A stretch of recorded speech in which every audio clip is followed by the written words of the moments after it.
Praise the Lord. Hallelujah. Thank you, Jesus. Praise the Lord. Hallelujah. Hallelujah. Hallelujah. Thank you, Jesus. Praise you, Jesus. Hallelujah. Thank you, Jesus. Praise you, Jesus. Love you, Jesus. Hallelujah. Thank you, Jesus. Thank you, Holy Spirit. Thank you, Abba Father. Thank you, Jesus. Love you, Jesus. Thank you, Jesus. Thank you, Lord. We thank you. We thank you for all the goodness. We thank you, Lord, for your mercy. We thank you, Jesus. Help us, Lord. It is the power of God unto salvation. One minute. So, the gospel of Christ is the power of God unto salvation. Yeah. To everyone that believeth. To everyone that believeth. To the Jew first, and also to the Greek. To the Jew first and also to the Greek. Okay. Now here we see the word gospel. The gospel of Christ is the power of God that brings salvation. What is salvation?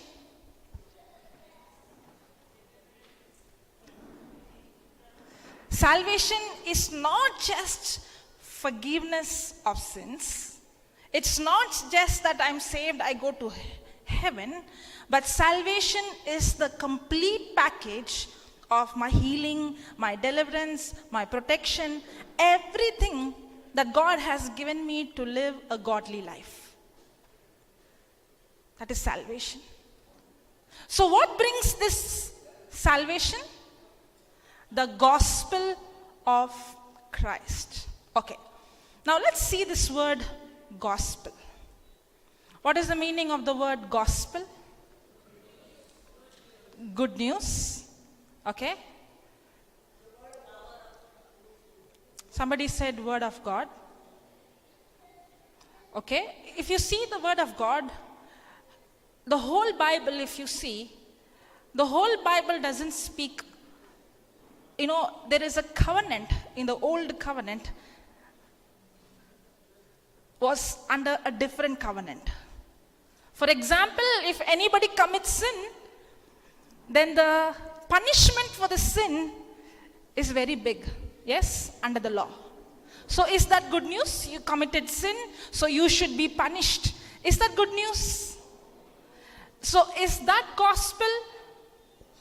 Now remember, when Paul is saying the gospel of Christ is the power of salvation, means, first of all, I have to understand what is this gospel.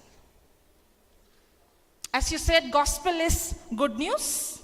Gospel is actually too good that a person will think, is it really true?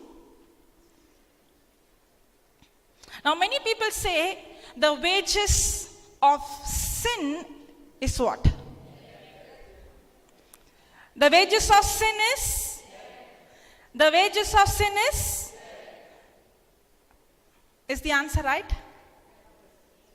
Yes? No? The wages of sin is? Is it right or no? Anything that is half truth is not the truth.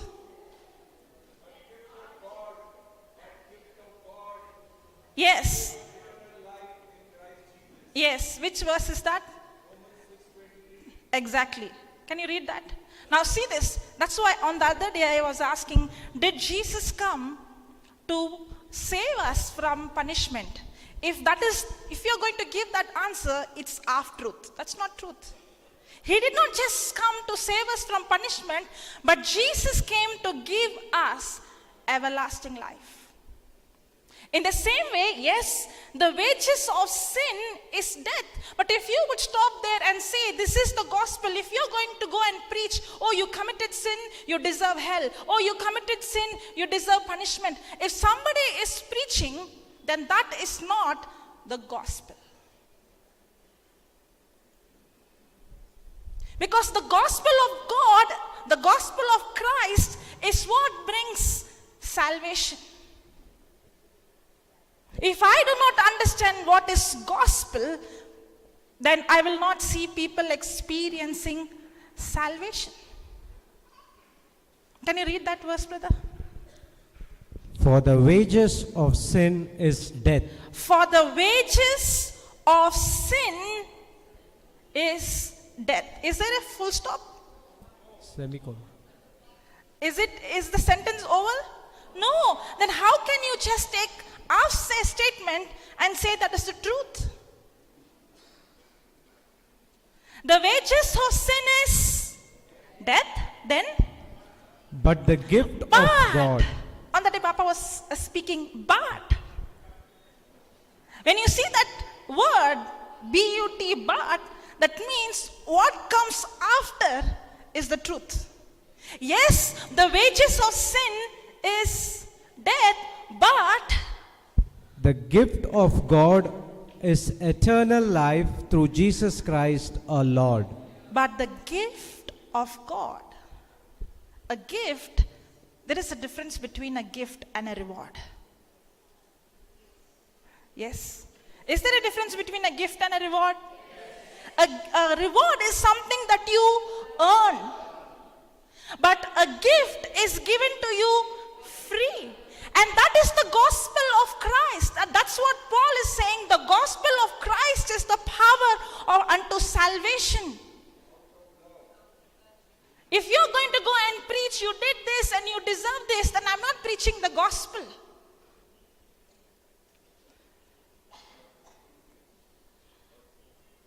It's a free gift. No one can earn it. It is completely free. Free gift. Can you read that, brother?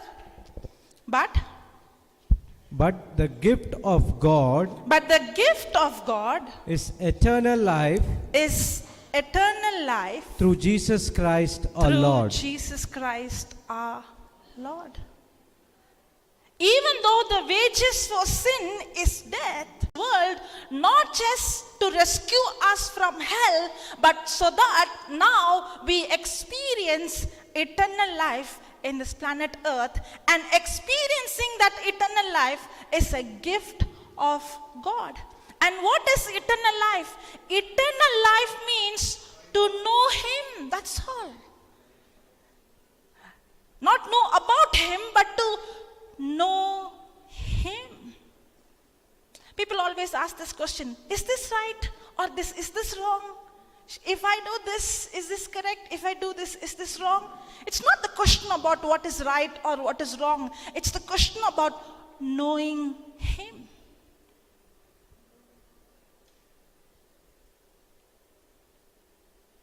And Jesus came to this, He shed the blood, He paid the price.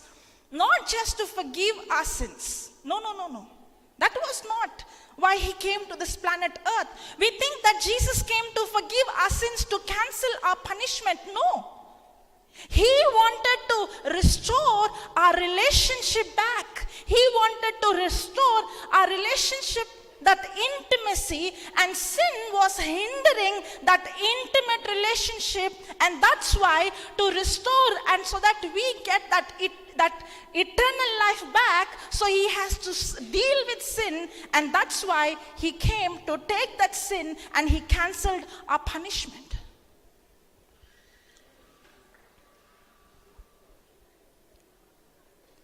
What God wants? God wanted intimacy. He wants an intimate relationship with you and me. And that's why the gospel of Christ is what? It's the power of God unto salvation. Yeah, sister, you raised hand. I'll repeat, but it won't come the same. Okay, which part? Okay, so Jesus did not come to this earth just because he wants to forgive our sins. No. He came, that's why the Bible speaks about the ministry of reconciliation. In 2 Corinthians 5:18 we see that, 18-19. The ministry of reconciliation. Now, what is the meaning of the word reconciliation? Reunion, okay. Restoration. Yeah, somebody said it right. Restoration of relationship after a enmity. Restoration of a relationship after a enmity. Now, usually when we see a restoration, okay, I did something wrong to you. If I want the relationship to restore back, who will come and ask sorry? Who will pay the price? The one who did the mistake, right? If I have taken money from you and I have not given, if I want the relationship to restore, I have to pay the price. Because I'm the one who made the sin. I'm the one who made the damage.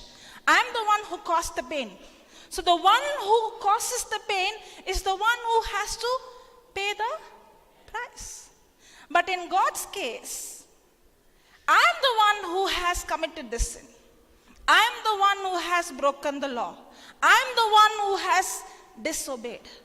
But in this case, God is paying the price to reconcile. We are not paying the price to reconcile. That is the gospel. That is the good news. I made the mistake, but he pays the price. And why is he paying the price? The reason why he is paying is to restore our relationship. That's why eternity means, to have eternal life means to have intimacy with him. And once we have this intimacy with him, everything else will come in search. In fact, you don't need to ask for anything else. That's why the Bible says, seek you first his kingdom and his righteousness, and all these other things will be added unto you. Praise the Lord. Thank you, Jesus. Okay, let's go to Galatians chapter. Today morning, I think brother was taking chapter 3, correct? Verse 1. Okay, we'll go to chapter 1. We will come to that verse also, but before that, let's go to Galatians chapter 1 from verse 6 onwards. 6, 7, 8. I marvel that I marvel that you are so soon removed from him. I marvel that you are so soon removed from him that called you into the grace of Christ. That called you into the Grace of Christ. Grace of Christ. Now, what did we see in Romans? Gospel of Christ. What is Paul saying here? Grace of Christ. Okay, then? Unto another gospel. Unto another gospel. Another way to say, the meaning of the word grace of Christ and gospel of Christ, they both are same. Are you understanding? Read that again, brother. I marvel that you are so soon removed from him. I marvel. Now, you know to whom he is speaking these words? To whom he is speaking these words? It is the book of Galatians, right? So he is speaking to whom? Galatians. Now what happened to these Galatians? They heard the gospel. The gospel is the grace of God. They heard the gospel being preached, that is the grace of God being preached to them. But slowly there was some other teaching, that is the mixing of the grace and the law, that came inside, and slowly they started to move from grace to law.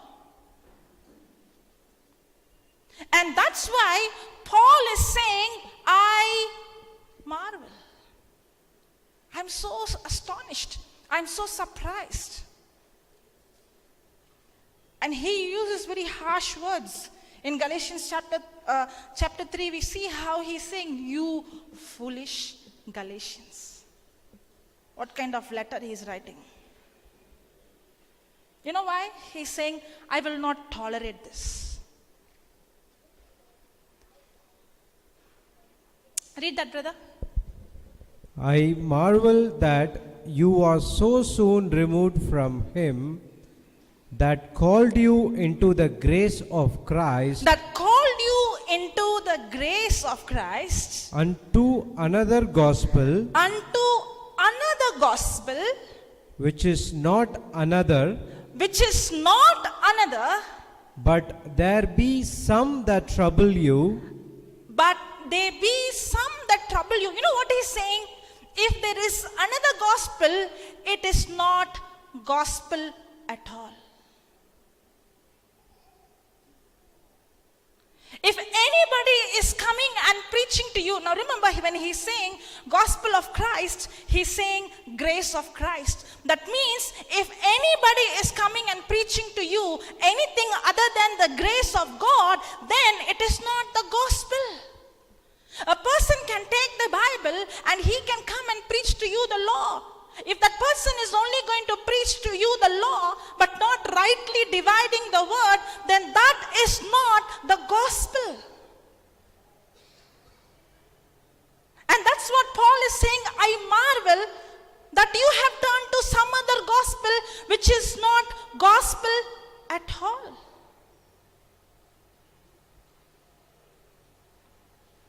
And see the words that he uses. Yes. and would pervert the gospel of Christ, Who pervert the gospel of Christ. but though we or But though we or an angel from heaven or even an angel comes from heaven and preaches to you, preach any other gospel unto you, if even me or any of us or even an angel from heaven comes and preach to you any other gospel that is not the grace of God, than that which we have preached unto you, that which we preached, what Paul preached, what did he preach? He preached the grace. Yes. let him be accursed. Let him be a curse.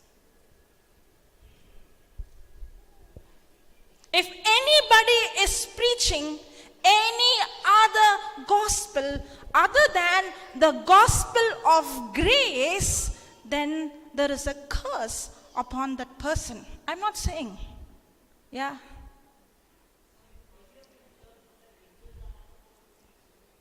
Yes.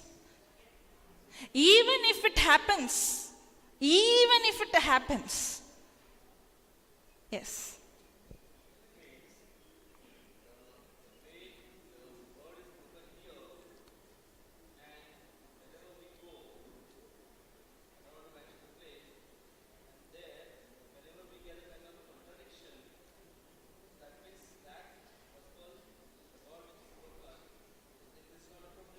That's why the Bible says in 2 Corinthians 4:4, the God of this world has blinded their mind. And that's why Luke 4:18 says, the Spirit of the Lord is upon me. My God himself has anointed me to preach the gospel, the grace of God that gives sight to the one who's blinded. If the gospel is not preached, no matter how much you pray, how much you fast, you remain blind. You will never experience eternal life. That's why there is a curse on that person. That person, now God is not cursing that person, but that person is by default under the curse of the law. That person is by default under the curse of the law. Now, somebody asked me a question when I was asking what is the difference between the law and the promise. Somebody said, law means universal principle. Another side you're saying those who are under the law is a curse. I don't understand. I got confused. Anybody got confused with that question? One side you say law is a universal principle. Another side you say a person who's under law is under curse.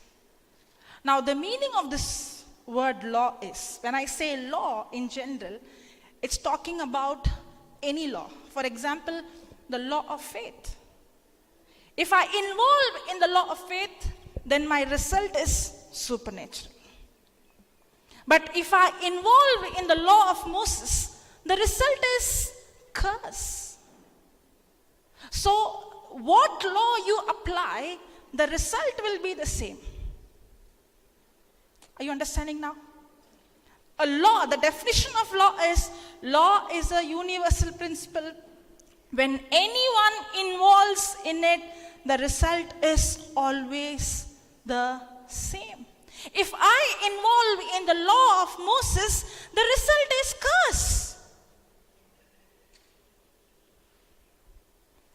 You know, I used to have this doubt in the beginning. When I read the Bible, I was so confused. Because I felt like God has multiple personality disorder. I felt like that.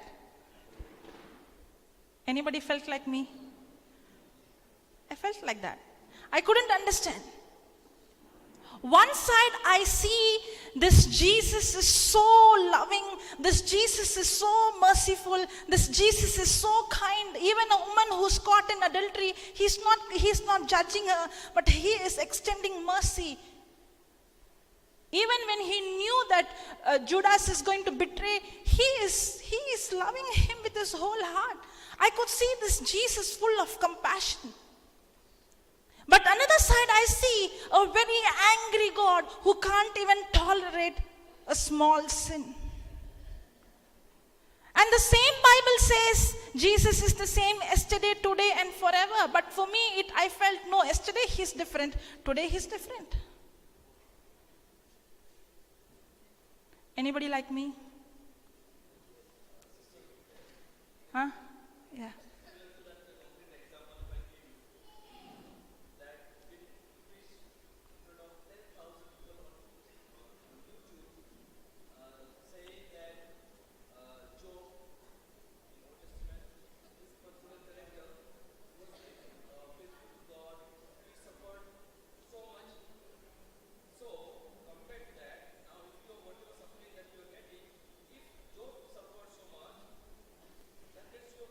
First of all, the problems came for Job is from the devil. Secondly, all that he went through was only for few months. Interpretation. I'm giving the answer. And everything was restored for him double. And Job himself said, all that I feared came upon me.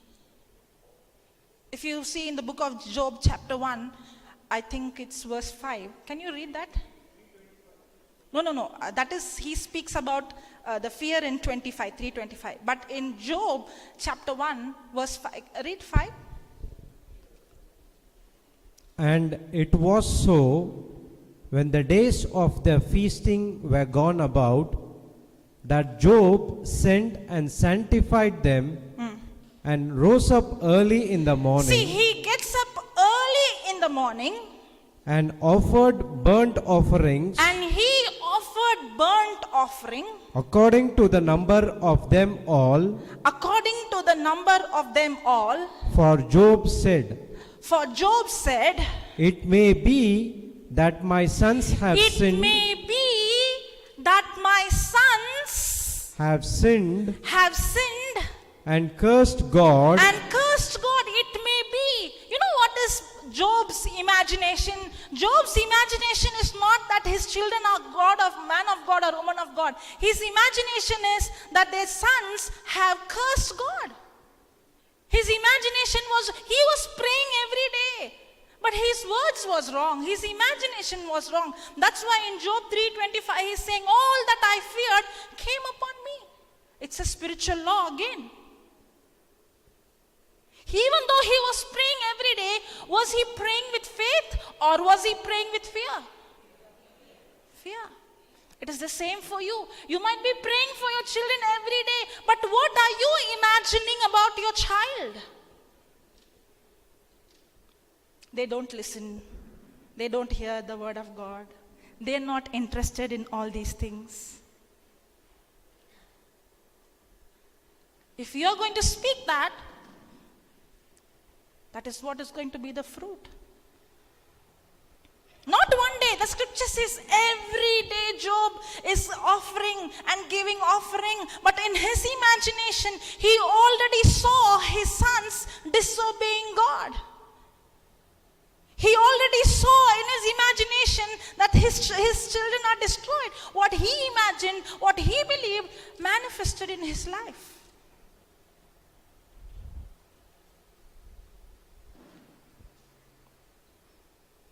Praise the Lord. Thank you, Jesus. Yes.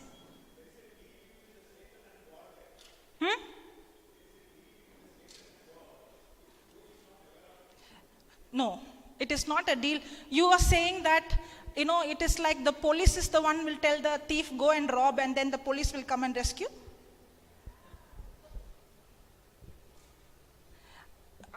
I will not take one scripture. Yesterday we were learning about Revelation. Anything that is truth has to have two witnesses. And if you go and see about God's grace, about righteousness, about faith, about grace, there are hundreds of scripture. Don't just take one scripture out of the context and say this is what God said. In fact, if you properly go and read the book of Job, God rebukes the words of his friends and Job.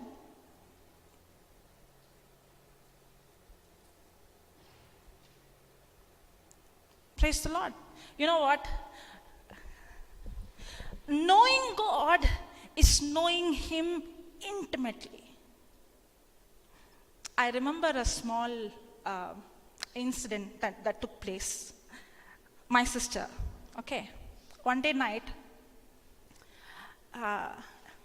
she was dreaming. Sometimes when she was small, not now, when she was small, she would speak or she would get up and walk, and she used to do it in her sleep. One day, all of a sudden, I'm giving this with her permission, okay? One day what happened is she gave one slap. Suddenly my mother got scared. What happened? Okay? And she put the light on because my mother did not know that she slapped. So then slowly she got up and she said, I'm sorry. She did it in her sleep, but when she did it, she got out from her sleep. Then my mother asked what happened. In her dream, her friend came and told her, it has happened for her, it is real, right? That, you know what, your dad, he drinks, he smokes. Okay. Now, in that dream, she gave one to her friend. Now, why I'm giving this example is, she knows her dad, that she couldn't tolerate anyone saying wrong about a father. For me, I know my God is a good God and only good things come from Him. Maybe there's some scriptures I don't have understanding. There might be some scriptures I don't have revelation. Just because I don't know some scriptures, revelation, doesn't mean my God is a good God. I know my God is a good God. I know Him. I know Him because I have seen Him coming through all the difficulties that I went through in my life. I have seen that He has never forsaken me. It is, our relationship with Him is not based on my faithfulness. My relationship with God is based on His faithfulness to His word. Praise the Lord. Thank you, Jesus. If my relationship with God is going to be based on what I do, I tell today I won't stand here. My relationship with God is based on His faithfulness to His promise. And my confidence is not how much I prayed or I fasted, but my faithfulness is how faithful He is to His word. That gives me the confidence. My confidence is not on me, but my confidence is on Him.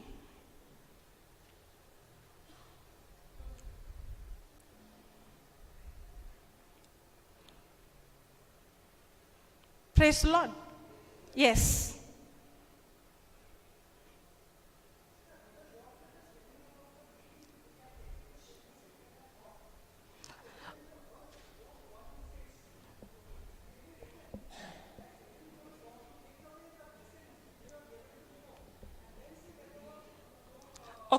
Okay. Now, read that Genesis 1 verse 26, please. That's what I told you. Just because I don't have interpretation for one scripture, I won't say God is the one who... Simple. God is a good God. Devil is a bad devil. Amen. Everything good comes from God. Everything evil comes from the devil. The devil used to torment me when I got just into the Lord. The devil used to torment me, saying, if your God is good, why did He allow this? If your God is good, why did He do this? If your God is good. And I used to go into the scriptures and try to get answer. If I get one answer, then the next question, and the next question, and the next question. And Holy Spirit gave me one answer. He said, God is good. Next time when you get a question, say, I don't understand, but I know one thing, my God is a good God.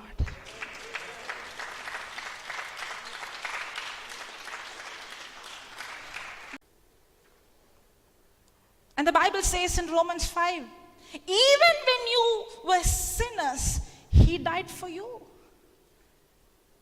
How much more now that you have received salvation? Yeah, read that, brother. Genesis 1:26. And God said, let us make man in our image. Let us make man. Let us. Who said? God. Not gods. God. On God. God said, let us. Father, Son, Holy Spirit. God said, let us make man in our image, after our likeness, and let them have dominion. Let us and them have dominion. Let us and them have dominion. Let us have dominion. What did He say? Let them have dominion. We have to understand one thing. That one thing is, God will never violate His words He speaks or He spoke. He's not man to lie. He's not man to change His words. When God said, let them have dominion, He's not going to take the dominion back. No, he's not going to take it. God needs man to cooperate with him. That's what in the book of Psalms 115 verse 16. Can you read that, brother? Psalms 115 verse 16. The heavens, even the heavens belong to the Lord, but the earth he has given. Children, okay. The heaven, even the heavens are the Lord's, but the earth hath he given to the children of men. The heaven, even the heaven belongs to the Lord. But the earth he has given to man.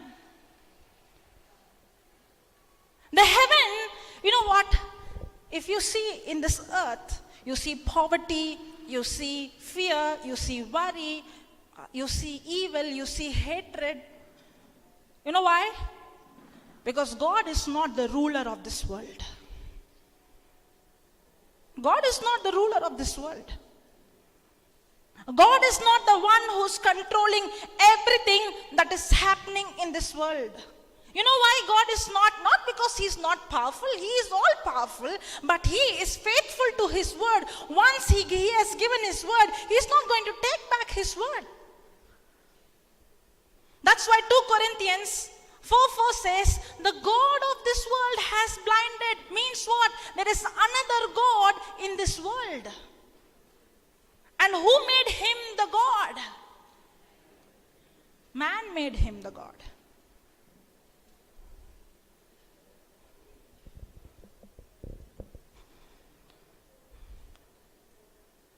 Because Romans 6:16 says, to whom you yield yourselves as servants to obey, you become a servant to him. If I am going to yield to the lie of the enemy becomes my master.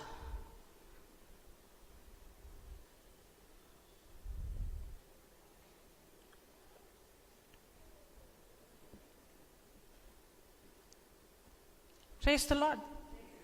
Thank you, Jesus. Hallelujah. When you read the Bible, first of all, we have to understand that the old covenant is different from the new covenant. You cannot take an old covenant scripture and say why God did this or why God allowed this.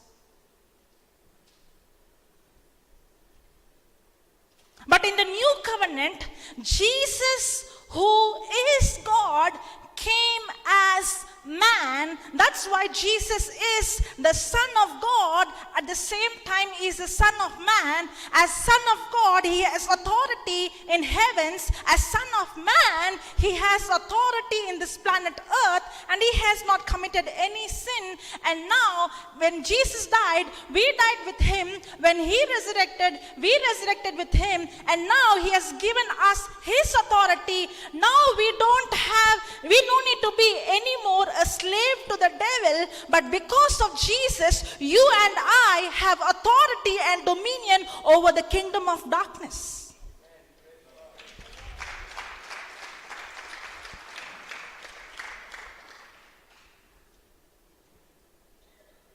You don't see in the Old Testament Abraham going and binding the devil, casting out demons, because they did not have the authority. You don't see, in the Old Testament, David or Moses going and casting out demons. No. Because they were waiting for the Messiah. That's why when they went and fought, they had to go and fight against the flesh.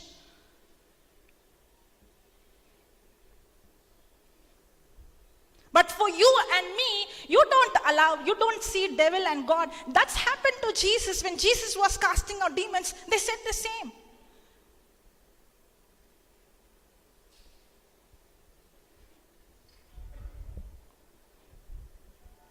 Praise the Lord. You don't need to take a Old Testament example and apply. You take the new covenant and see. These signs shall follow those who believe. In my name you shall cast out demons. You don't tolerate demons. You have to cast them out. You don't take the book of Job and say, devil did this, so devil has to do. Job did not have the authority what you and I have.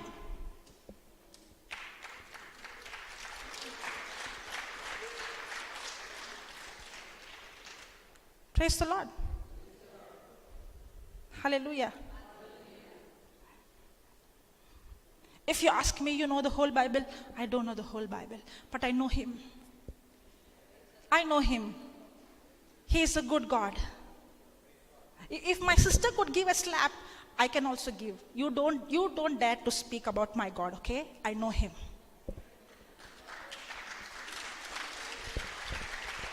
I know Him.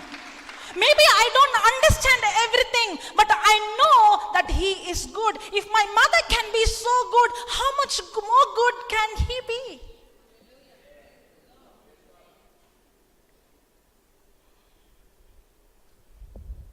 Praise the Lord. That's why the gospel of Christ is the power of God unto salvation.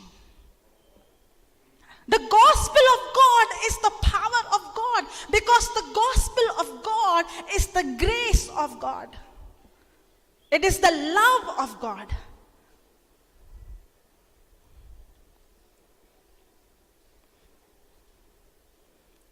Praise the Lord. Hallelujah. If the real change took place in my life, the real transformation took place in my life, is when I began to understand grace. When I began to understand grace, my life is never the same. Never the same. From the moment I know that I'm not where I'm supposed to be. I'm not where I'm supposed to be. But I'm not where I used to be.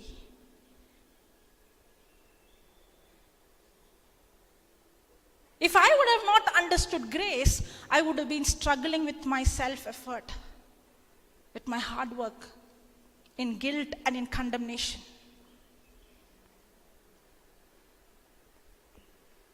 I did not know to read the Bible. I did not know to study the Bible. It was so confusing, because for me, reading the Bible, studying the Bible is to know Him, to understand Him.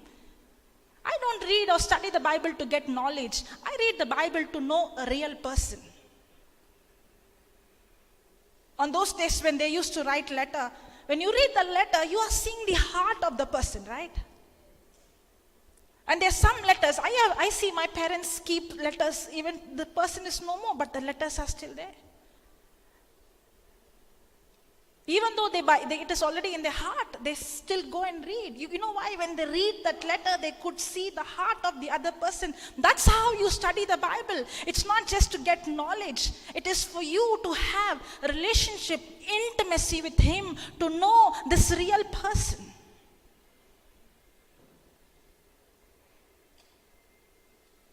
Eternal life is to know my Father. Simple. It's very simple. To know Him. It's not about 5 points about this, 10 points about this. I'm not saying those points are wrong.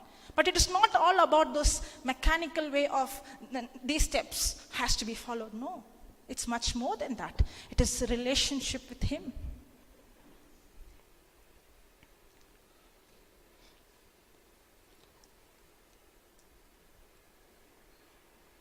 And if you see the difference between the Old Testament, the Old Covenant, and the New Covenant, as I told you, I had this question, why is God different? Why is He angry in one place, and one place He's so loving? He's the same yesterday, today, and forever. Can you read Hebrews chapter 1, verse 1?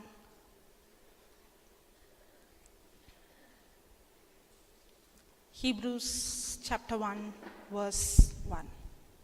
God, who at sundry times God, who in sundry times, means in the past, and in diverse manners and in diverse manners, spoke in time past unto the fathers by the prophets. So how did he speak in sundry time in past? How did he speak? Through the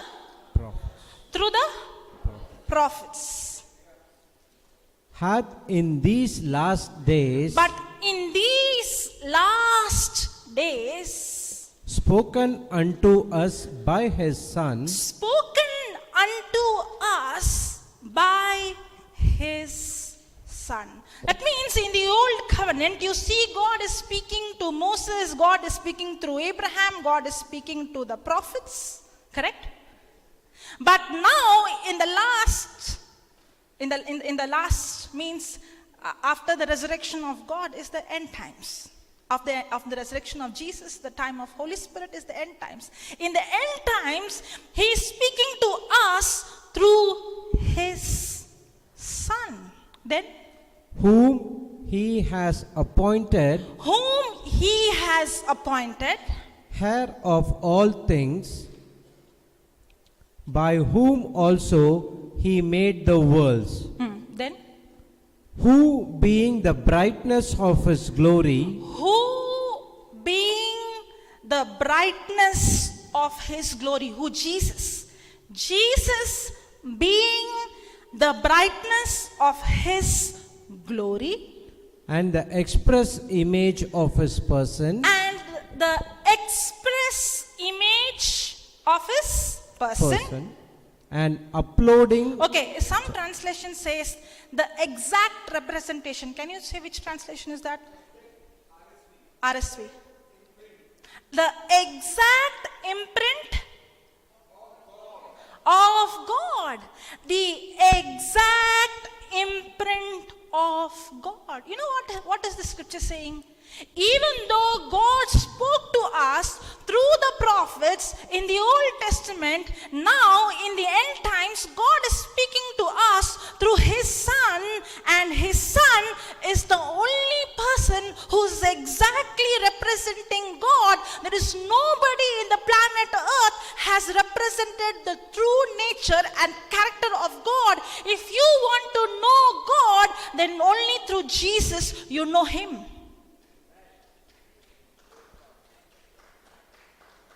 Jesus is the only. Is that word only there? Any of this translation? Only. See in AMPC? Only. There is a word in one translation. He is the only representation, the exact imprint of the Father.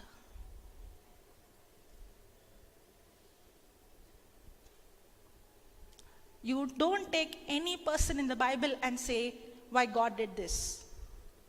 If you want to know God's nature, if you want to know God's character, if you want to know really who he is, then Jesus is the only person who's representing the Father. That's why when the disciples wanted to call fire from heaven, Jesus rebuked. Because only Jesus is representing the Father.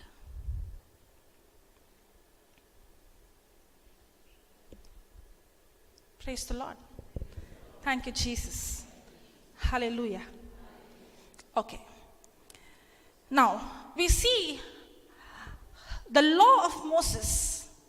God gave the law through Moses. The law came through Moses. But grace and truth came through Jesus Christ.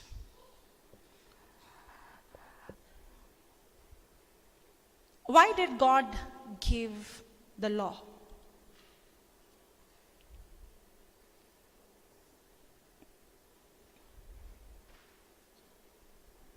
Hold on, brother. Why did God give the law? When I say law, I'm talking about the law of Moses. Loudly.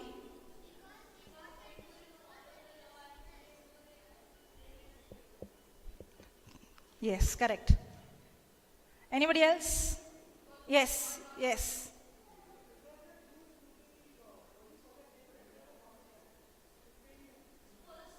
Oh, 1 minute. Okay. To prepare the Israelites so they become holy, so that they can enter into the promised land. Correct? No. Because of their hard-heartedness. For us to know what is right and what is wrong. Okay?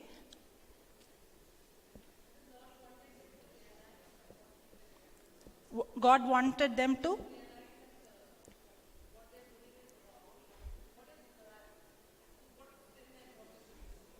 Okay, let's go to again the book of Galatians, chapter 3, verse number, you can read from 10.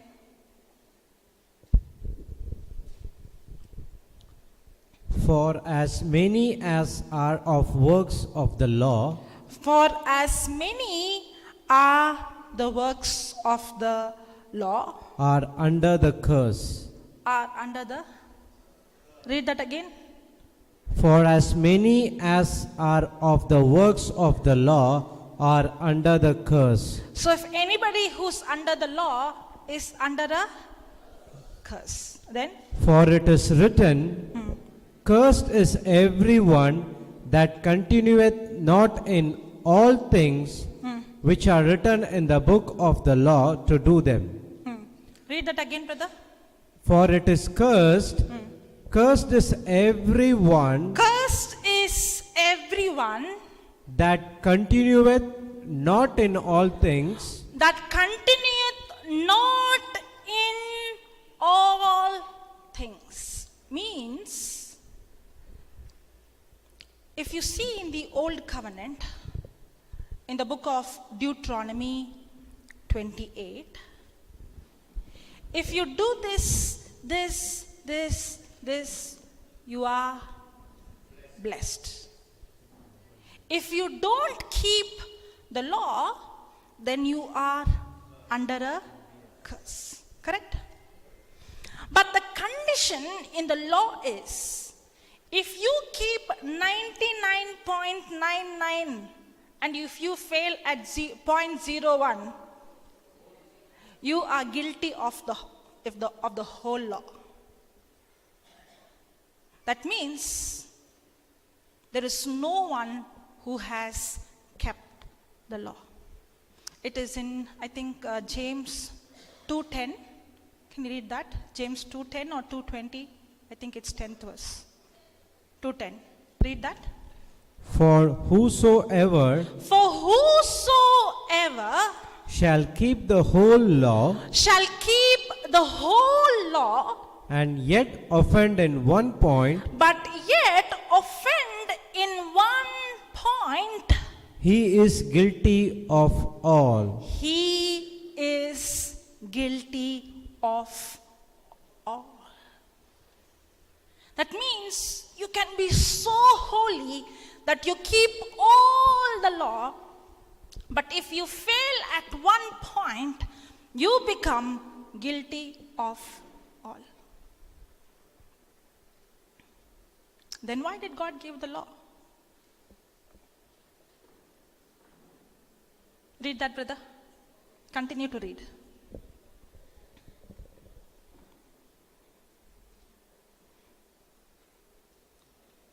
Next verse. Continue to read. But that no man is justified by the law But no man is justified by the law in the sight of God. in the sight of God. It is evident For the just shall live by faith. The just shall live by faith, And the law is not of faith, and the law is not of faith, but the man that doeth them shall live in them. Okay, then Christ has redeemed us from the curse of the law, by becoming a curse. being made a curse for us, for it is written, Cursed is everyone that hangeth on a tree. Anybody who is under the law is not under faith. Now, when you read the Bible, you will see two things. Okay? Two main things. There are so many things, but there are two things. One is the law, and the other is the promise. One is the law, and the other is promise. Have you heard the word law? Yes.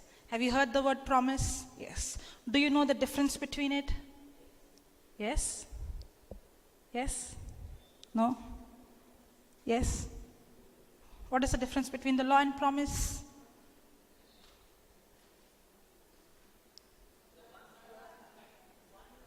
Yeah? Yes. The law is what I have to do. I have to do this. If I don't do, then I'm under a curse. And anybody who's under the law is by default under curse, because nobody can keep all the law. But when you take the promise speaks about not what I have to do. The promise speaks about what God has done for me. God did not give Abraham law, he gave him promise. Abraham covenant it's a mirror covenant of the new covenant, that is the covenant of grace. If you ask me what came first, the law of Moses or the grace of God? Grace of God. Before he gave the law through Moses, he gave his promise to Abraham.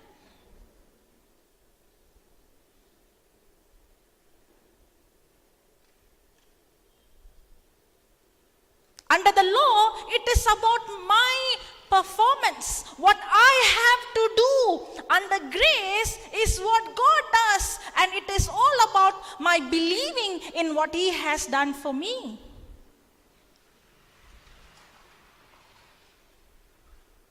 There is a big difference. And that's why Paul is saying the gospel is the grace of God. There is somebody who's coming and preaching to you. Instead of telling what God has done, they're coming and preaching, you have to do this. If you don't do this, there is a curse on you. And Paul is saying, if anybody is going to come and preach to you any other gospel other than the gospel of grace, there is a curse on him. Not only the one who preaches, but the one who hears also. It's there. Read that Galatians 6, 7th verse. 7th and 8th. Yeah, Galatians 1, chapter 7 and 8.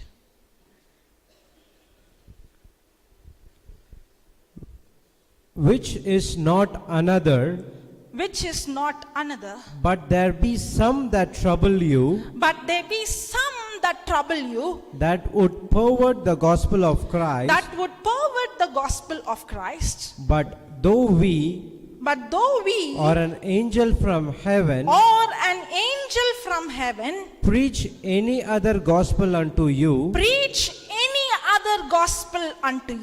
than that which we have preached unto you, let him be accursed. As we said before, so say I now again. If any man preach any other gospel unto you than that you have received, let him be accursed. Let him be a curse. Then again, continue. Did you read the 8th verse? Okay, read the 9th verse. Okay. Praise the Lord. Thank you, Jesus. Hallelujah. Why is the scripture speaking about the curse? Because if the gospel is not preached, by default you are going to be under the law. If you are going to be under the law, by default you are under curse.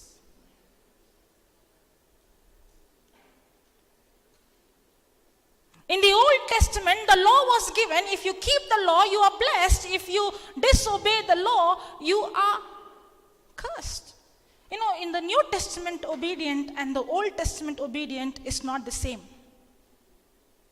In the Old Testament, obedience is about my performance. In the New Testament, my obedience is my believing in what Jesus has done for me. My obedience is not my performance. My obedience is my believing. My right believing will bring right thinking. Right thinking will bring right action.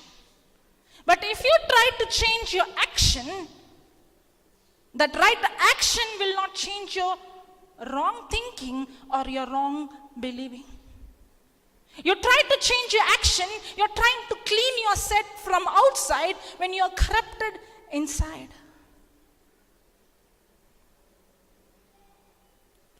But in the new covenant, if the obedience is my believing, when believing is right, by default, my action also will align with the word of God.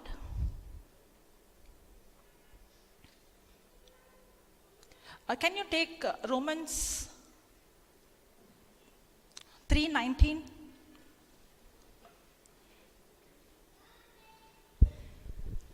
Now we know that what things soever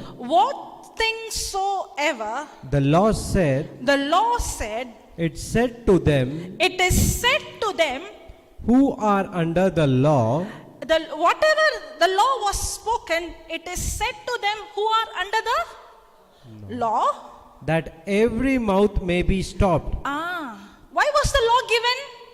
The law was given that every mouth should be stopped. You know what is the meaning of that? The law is given so that nobody can boast and say, I did this. The law is not given to make you holy. If the law could make you holy, then why do you need the blood of Jesus? If the law could make you perfect, then why do you need the Holy Spirit? If that covenant would be a better covenant, then why do you think a new covenant came into manifestation? The law couldn't make the Israelites holy, no? And the brother said, thank you for saying that. That brother said, because even I had that doubt. But the Lord told me, even in the Old Testament, even though the law was given, God did not demand from them to keep the law. God actually expected them to believe. Not on them, but on Him. I'll give an example. Did we learn about the Passover? Yes. Was the blood of the animal, put on the doorposts? Yes. Now, when the angel of death came, could it enter into the house? Was that because of what they did? No, it was because of the blood. Correct? When they came out from Egypt, were they all healed? Yes. The healing was not because of what they did, but because of the sacrifice. And that sacrifice is nothing but representing Jesus. When they came into the wilderness, did God give them the promise? Yes. Did God say, you have to keep all the law so that you will enter into the promised land? No. Okay, I will show you the scripture. Put that Hebrews chapter 4, verse 2. First read KJV and then read AMPC. For unto us was the gospel preached, as well as unto them. Who are this them? Who is that them? The Israelites. Because if you go and read Hebrews chapter 3, it speaks about the Israelites. Can you read AMPC?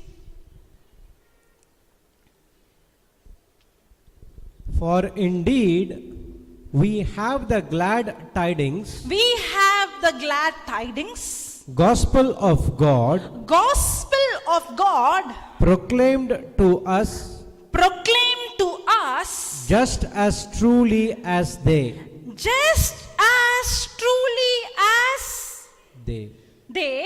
The Israelites of. Is it clear?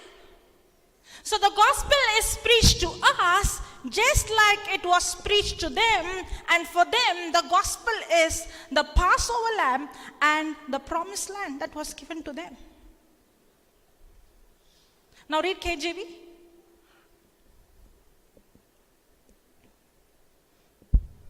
For unto us was the gospel preached, as well as unto them. But the word preached, now listen to this. But the word preached did not profit them,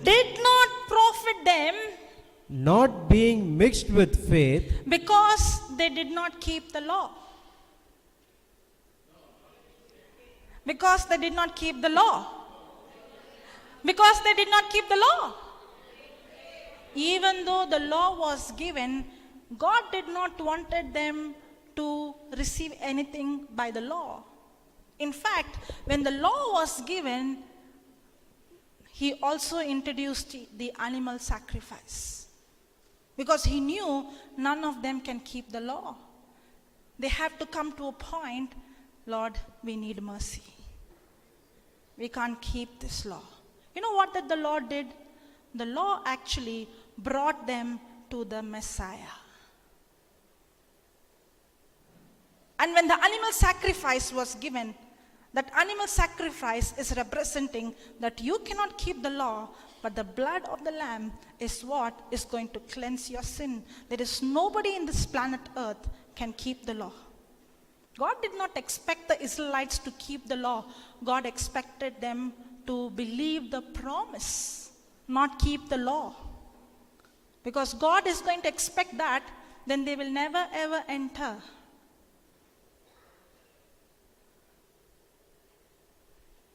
Are you understanding? Did you get your answer, brother? Because they did not mix their faith to what was preached. God did not want them to keep the law. God wanted them to believe not in what, God did not want them to believe in what they perform. God wanted them to believe in what God has performed for them. If my focus is on what I perform, then I open the door for pride. Then my focus is not what God did, my focus is what I did. The law is not given for you to keep the law is given for you so that you realize you can't keep the law, that you need mercy, you need a savior, you need Messiah, and that's when grace comes into the picture. It's a free gift. Nobody can earn it. That's why Paul is saying, if anybody is coming and preaching to you any other gospel other than the grace of God, then there is a curse upon that person.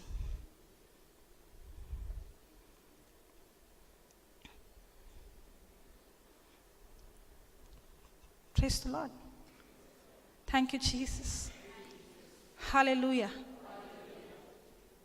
If you understand this truth, you will not be a beggar.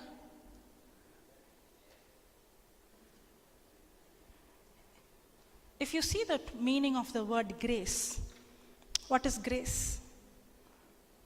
I know these children will give me the answer. But wait, hold on. What is grace?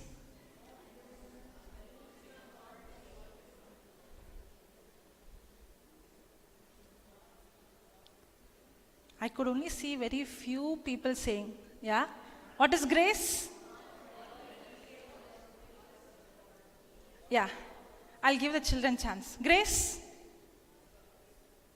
No.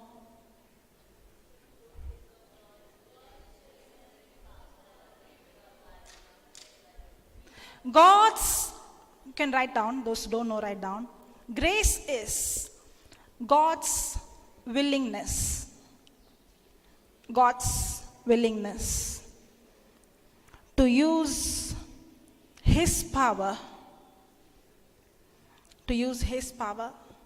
His ability, His anointing. Grace is God's willingness to use His power, His anointing, His authority on my behalf,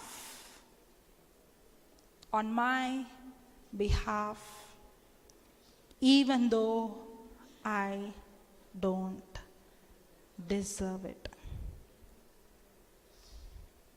Grace is God's willingness to use His power, His anointing, His authority, His love, on everything of His on my behalf, even though I don't deserve.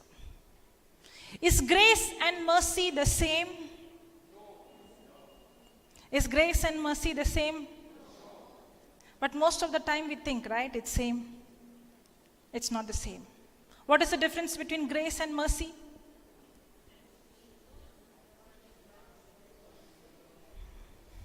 What is the difference between grace and mercy? Yeah? Loudly.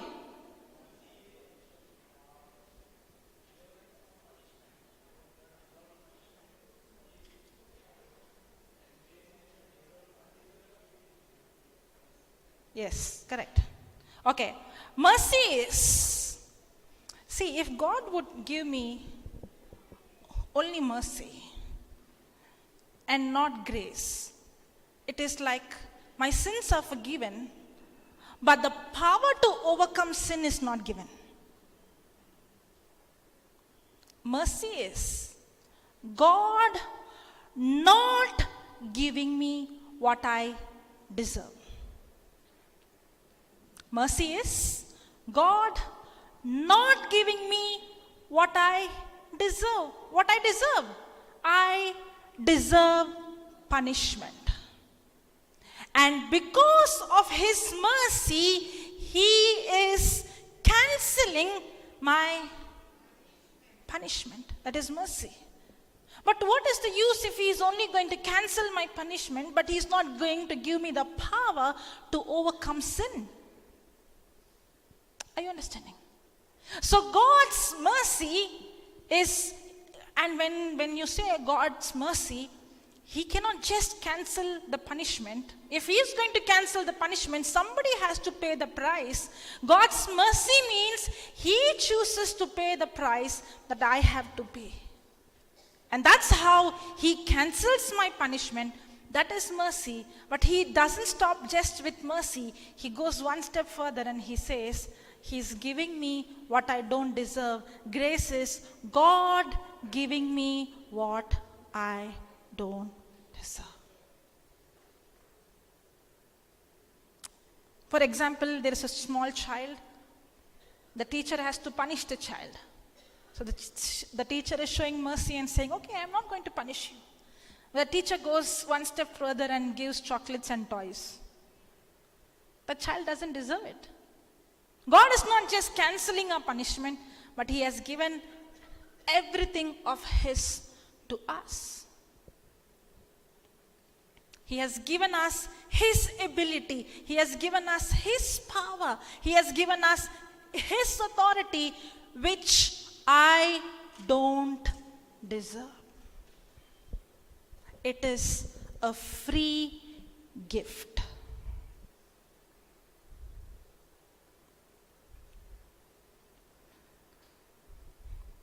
Why did God give the law? If the law was not given, we read in Romans 3:19. What did we read? Can you read that again, brother? Romans 3:19.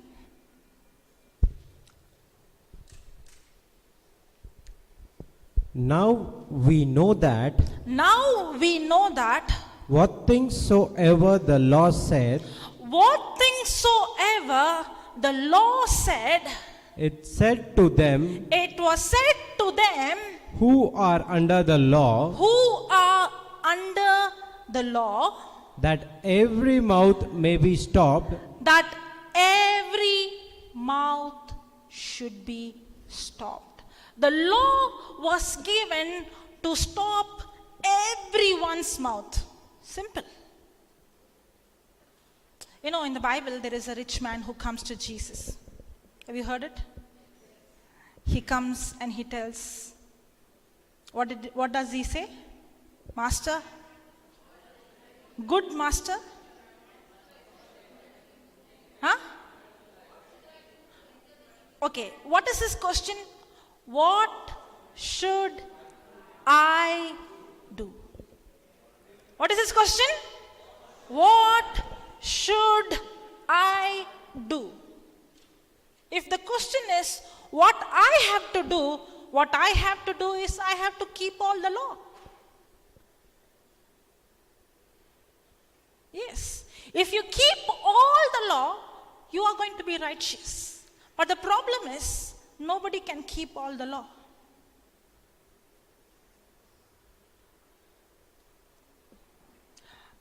Romans, I think it's 10th chapter, I don't know which verse, it says, not knowing the righteousness of God, we go about, we end up in self-righteousness. Which verse is that? Romans 10, 3, read that. for they being ignorant For they being ignorant, of God's righteousness, for they being ignorant of God's righteousness, and going about to establish their own and righteousness, going about establishing their own righteousness, have not submitted themselves unto the righteousness of God. unto the righteousness of God. Was the rich man submitting to God's righteousness, or is he trying to establish his own righteousness? If he is going to keep all the law, then according to the law, he is going to be blessed. But his question is not, Lord, I want mercy. He is coming and asking what I should do. So what he has to do? He has to keep all the law. That's what Jesus said. Did you keep all the law? What should be his answer? No, Jesus. I failed miserably.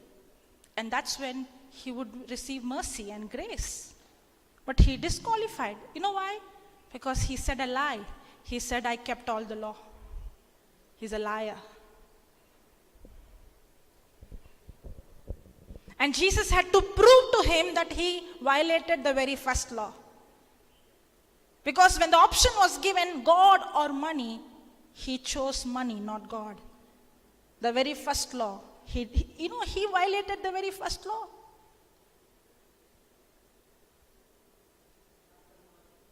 Money was his God, not God. That's why he went back sad. Do you know why he went back sad? He loved money, and his focus was on what he is doing. He was trying to establish his own righteousness. That's what the scripture says, Romans 10:3. Read that, brother, again. For they being ignorant of For they being ignorant of God's righteousness, of God's righteousness. That means there is two kinds of righteousness. One righteousness that comes from God, another righteousness comes by keeping the law. One righteousness comes by my performance, one righteousness comes by my believing. That's exactly what Paul says in Philippians chapter 3 verse 9. Can you read that? Philippians chapter 3 verse 9. and be found in him, And be founded in him, not having mine own righteousness, not having mine own righteousness. Paul himself is saying, I am not having my own righteousness. I am not righteous because I kept the law. Then, which is of the law, which is of the law. So there is two kinds of righteousness. One righteousness comes when a person keeps all the law. There is nothing wrong with the law. The law is holy. The law is perfect. The corruption is not in the law. The corruption is in us. The law is holy. The law is perfect. But you and I are not perfect. We are imperfect. None of us can keep the law. And that's why Paul is saying, I'm not righteous of my own. I'm not righteous of the law. Maybe we don't go directly into the law of Moses, but how many times we try to justify how many hours I prayed, every day I go to mass, I pray in tongues so many times, I do this. The more your focus is on what you do, by default, you come under establishing your own righteousness. Hallelujah. The child is saying, if you don't know, I will scream. Praise the Lord. Thank you, Jesus. Hallelujah. What is the meaning of the word righteousness? Righteousness means to have right standing with God. Righteousness means to have the very nature of God. I have right standing with God, not because of what I do, but what He has done for me.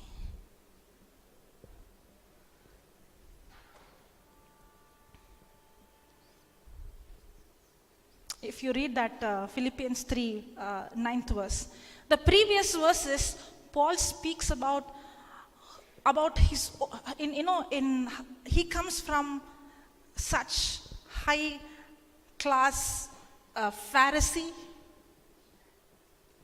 that he kept all the law. Can you read the previous verses, brother? 2, 3 verse. 7th verse. but what things were gained to me, Previous verse, 6th verse, where he speaks the Pharisees of Pharisee. Which verse is that? 5th verse. Okay, read from that. circumcised the 8th day, When he was circumcised according to the law, Paul was circumcised when he was just 8 days. He means, he's saying according to the law, he has all the qualification. Then, of the stock of Israel, of the tribe of Benjamin, and Hebrew of the Hebrews, who's he? He's a Hebrew of the Hebrews. as touching the law of Pharisee. Concerning zeal, Did he have zeal? Yes. Did he keep all the law? Yes. persecuting the church, But you know why he was persecuting the church? The reason he was persecuting the church is, according to the law, if you do this, you had to be punished. But Jesus and his disciples are preaching that your sins are forgiven. So when now Saul is under the law and he's seeing these people are blaspheming God, coming against the law that was given to us from God through Moses.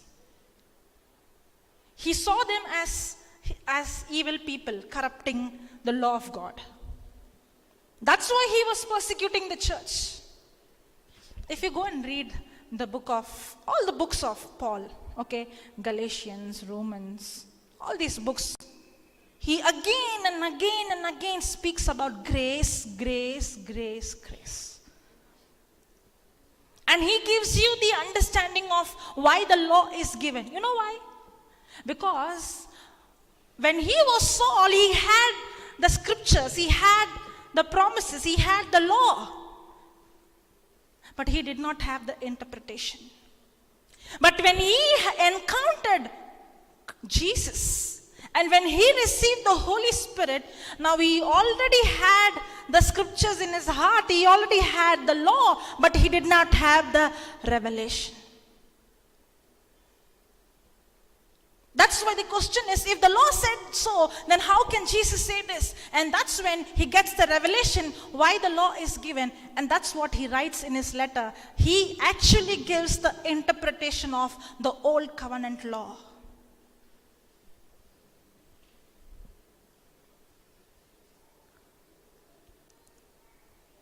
That's why the Bible says, which verse is that?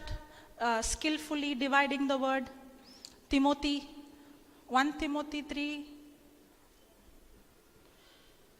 rightfully dividing the word, skillfully.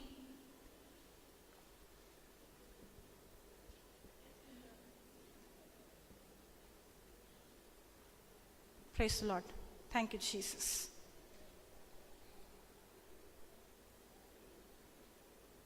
Are you able to find it?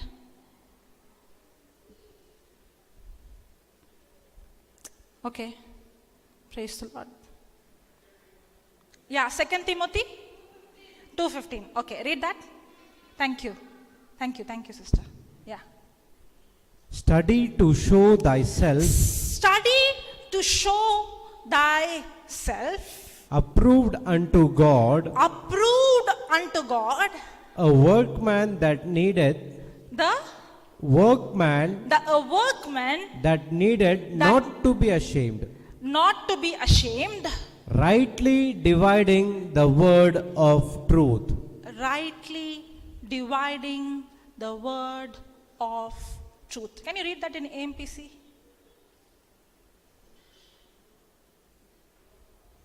Study and be eager. Study. Are we supposed to read or study? What is the difference between studying and reading?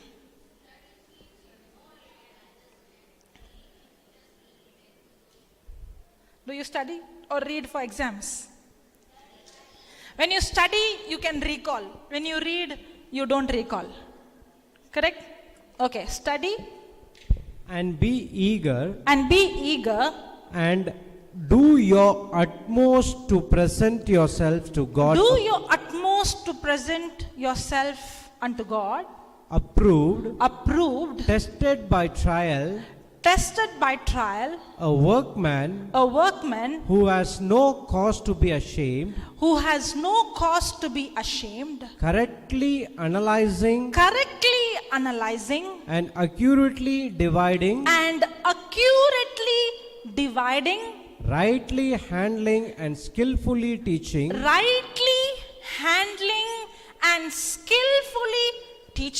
The word of truth. So, is there a right way to divide the word? Yes.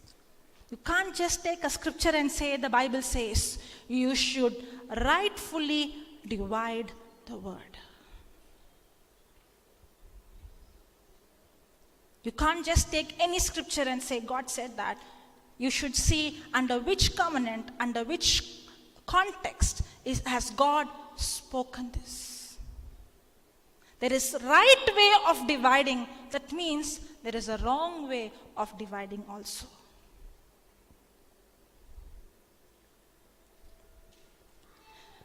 Hallelujah. Praise the Lord. That hallelujah comes at the right time. Praise the Lord. Thank you, Jesus. Hallelujah. Hallelujah. Isn't it the Bible very interesting? It's very, very interesting.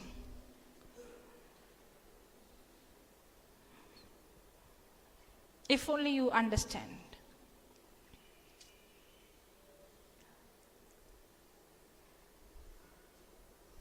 You and I, okay, go to Ephesians chapter 2, verse 8 onwards.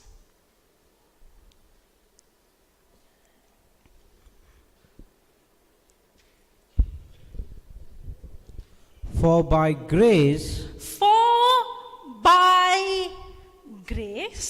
are you saved through faith. Are you saved through faith? So how are you saved? We are saved by grace through faith. How are we saved? By grace through faith. You know what is grace? Grace is what God has done for us. Faith is my response to what God has done for us. Today, Brother Thomas was speaking about respond. Did he say that? Did he say that? Respond. It's not my performance. It's my response to what He has performed. It's not about what I perform.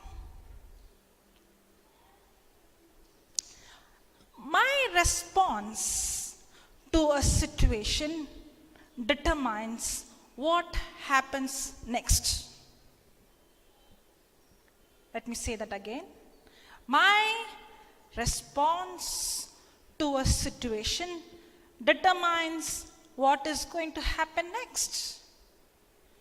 Usually what we think, God is going to decide what is going to happen next. Correct? Yes, that's why we go and ask, tell me what God is showing. Tell me what God is going to do.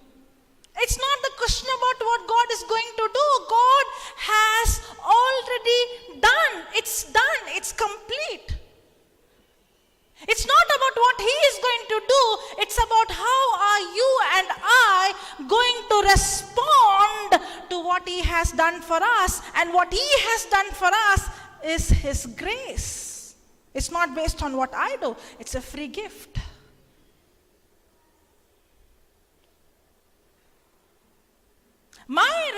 There are two things. One is responding, one is reacting. One is responding and one is reacting. You know what is the difference between responding and reacting? Reacting means to act according to the situation. Reacting means to act according to the situation. What is responding? Responding is to act according to the written word of God. If I'm going to respond according to the written word of God, then the result is supernatural. If I'm going to react according to the situation, the result is destruction. Simple. But what we think, what is going to happen next, God has to decide. No. My response or my reaction is going to determine what is going to happen next. Do you want to know what is going to happen next in your life? When a negative situation comes, are you going to react? If you react, you open the door for destruction.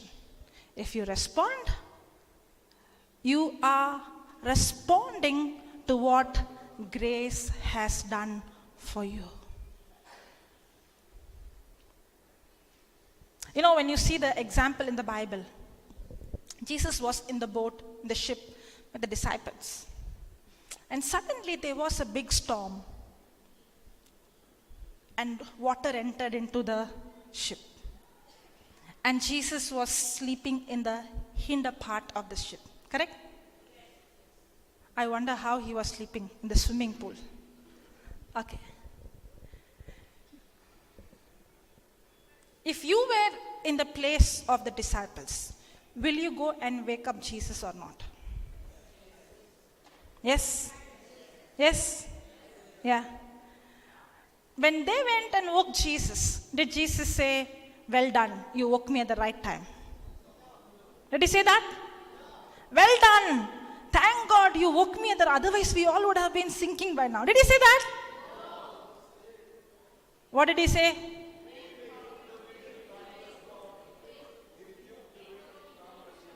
But what did he tell to the disciples? Where is your faith? Did he ask that? You know what does it mean? When Jesus saw the ship was flooded by water, how can the water enter in?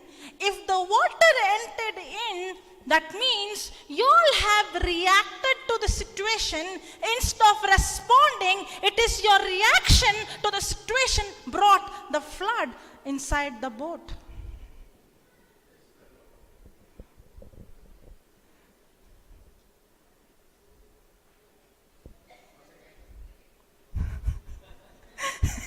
It is the same today. It is the same today. If there is so much of chaos in your life, in your family, there's so many problems, it is not God who allowed. It's your reaction to the situation that opened the door for destruction. When Jesus saw the ship was filled with water, he said, "Where is your faith?" If you would have responded with faith, this water would have not come in. This water has come in because in spite of you responding by faith, you reacted, and that's why you have allowed this destruction to happen. That's why Jesus did not appreciate them. He should have appreciated right time. If a few minutes late, everything would have gone.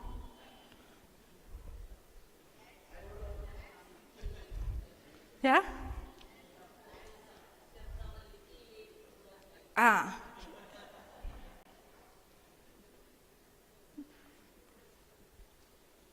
Even now we are saying, when Jesus is in my boat, same he's going to tell you.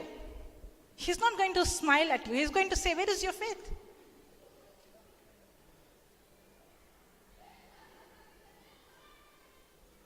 When I'm in a situation, my response to what God has promised is going to decide what is going to happen next in my life.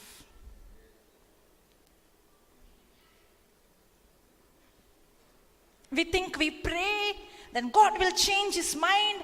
For us, it is all about changing God's mind. Yes or no? We have to somehow change God's mind. But God is saying, no, it is you who has to change your mind. Stop storming heaven and start storming your mind. Do not be conformed to this world, but you be transformed by the renewing of your mind. The person who has to change is not God, I. Grace has given, faith takes. Grace gives, faith takes. Grace is what God has already done. Faith is my response to what grace has done for me. That's why the Bible says, "For by grace are you saved through faith, then can you continue to read that, brother? For by grace For by grace are you saved through faith, are you saved through faith, and that not of yourselves. not of yourselves. It- It's not because you kept the law. It's not because you prayed. It's not because you did this. It's not because of you did that. No, it is His grace and your response to His grace that you have received salvation, the complete package. And that is not of yourselves. It is the gift of God, the gift of God, not of works, not of works, not of works, not of works. Now somebody will say, why does the scripture say then faith without works are dead?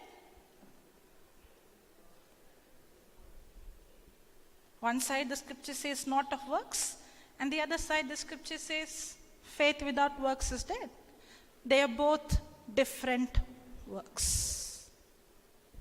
There is something called works of law, and there is something called works of faith. Thank you, brother.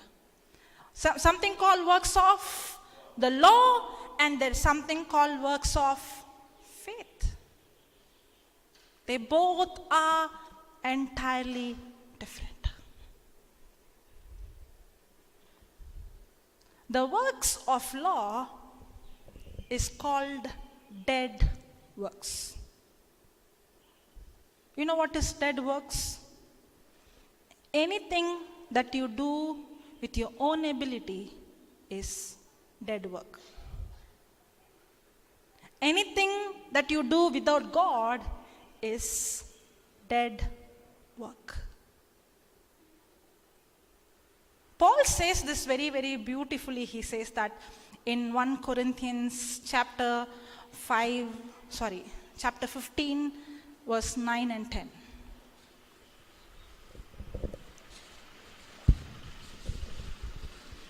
For I am the least of the apostles, that am not meet to be called an apostle, because I persecuted the church of God. Okay, what is Paul saying?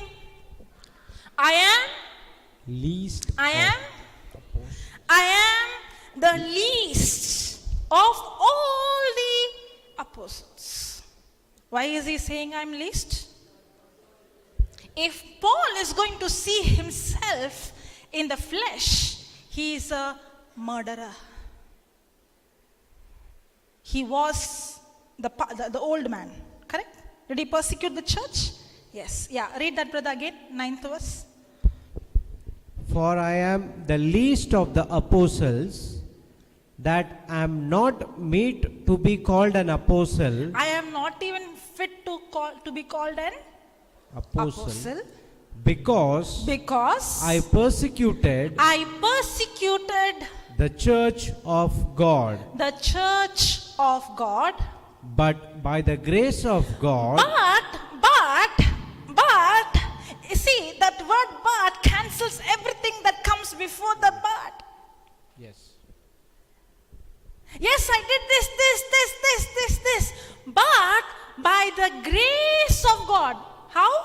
By the grace of God, I am what I am. I am what I am. I am not based on what I do. Now, many times the devil uses a weapon called condemnation. He always comes and attacks your identity, and he will tell you, you did this, you did this.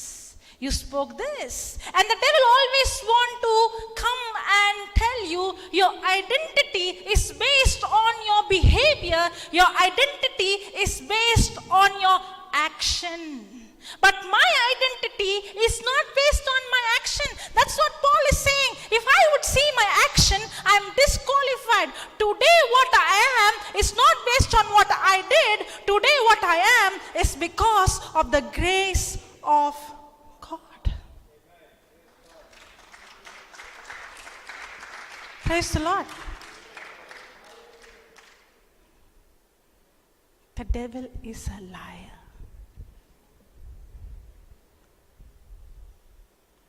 He's a liar.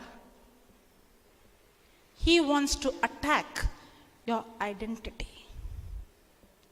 You know who you are? You are the righteousness of God in Christ Jesus.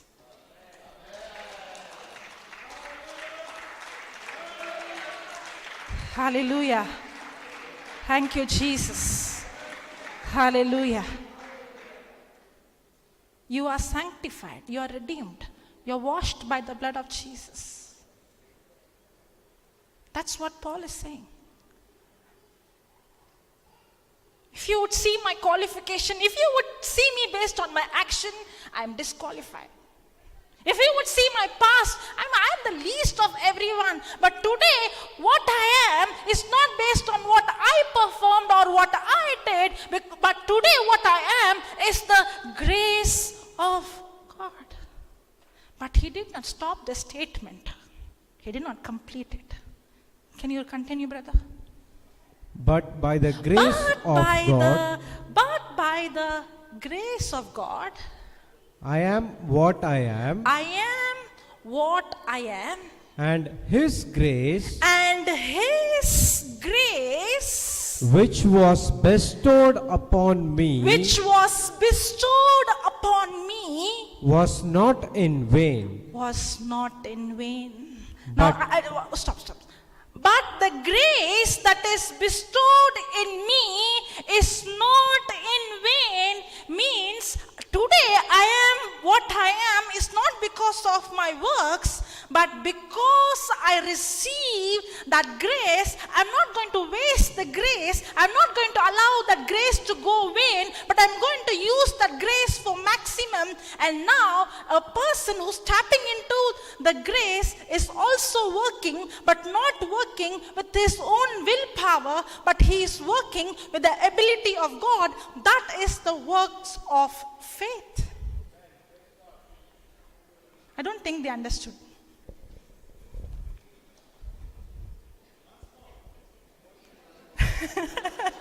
I will surely say once more, but it won't come the same. Yes. There are two works. Okay? One is the works of the law, and the other is the works of grace. I think Romans 6, chapter 6, verse 11 says, those who are under grace, no longer under works. Likewise, reckon you also yourselves to be dead indeed unto sin. No. Read Romans 11:6.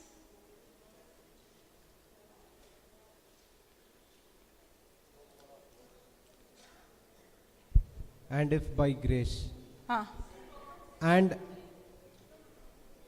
Yeah, read that. And if by grace, yes. then it is no more of works. Romans 11:6, right? That is okay. And if by grace, then it is no more of works. Then it is no more of works. If you're under grace, then you are no more under works. I'm not saying, the scripture says. Otherwise, grace is no more grace. Otherwise, grace is no more grace. If a person is under grace, you are no longer under the law, under works. If you are under the works, you are no longer under grace. Now, what is this works? This works, and the works that is spoken in James, with faith without works is dead. They are two different.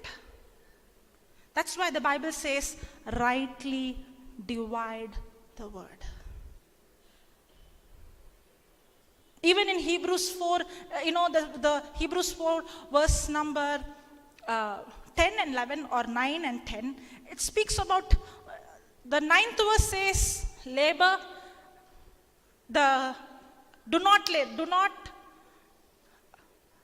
we are free from labor.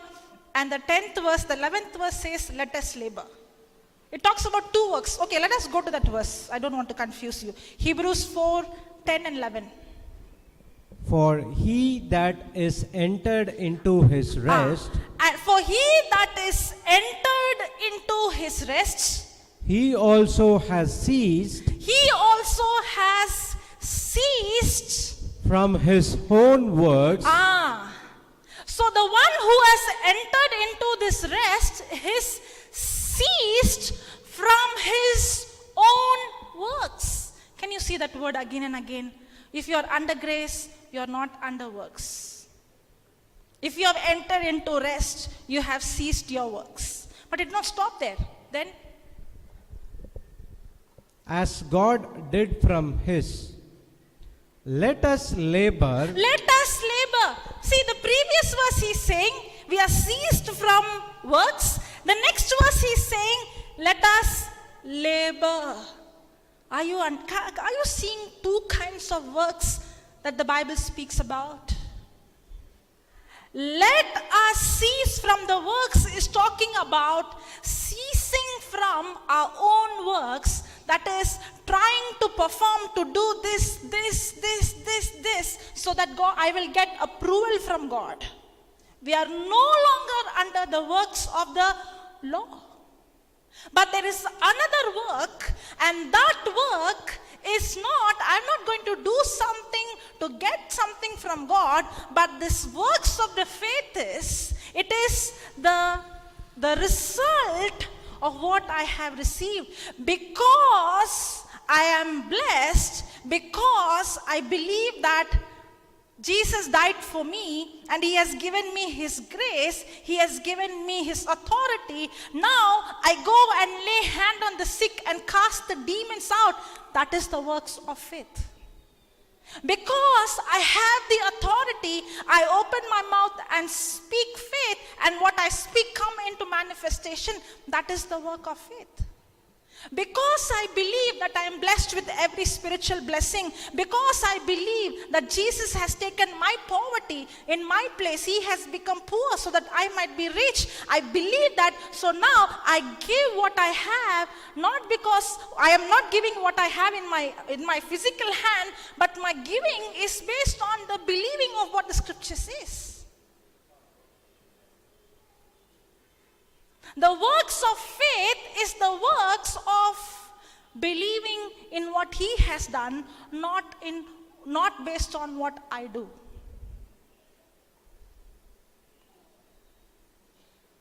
If I really believe Mark chapter 16 verse 17, then I go and lay hand on the sick. I cleanse the leper. I raise the dead. It's the works of faith. If I really believe, I go and give the poor. I won't say I don't have. I say I have much more. I'm blessed. I'm anointed. I'm prosperous. I'm not a borrower. I'm a giver. Now, the works of faith is the result of my believing in what he has done. And that's why Paul is saying, I am what I am, not because of what I do, but because of the grace of God. But because I have received the grace of God, doesn't mean that I'm going to allow this grace to go vain. I'm going to use this grace to the maximum, so that now my works are the works of faith. Did you understand, brother, now? No? Yes.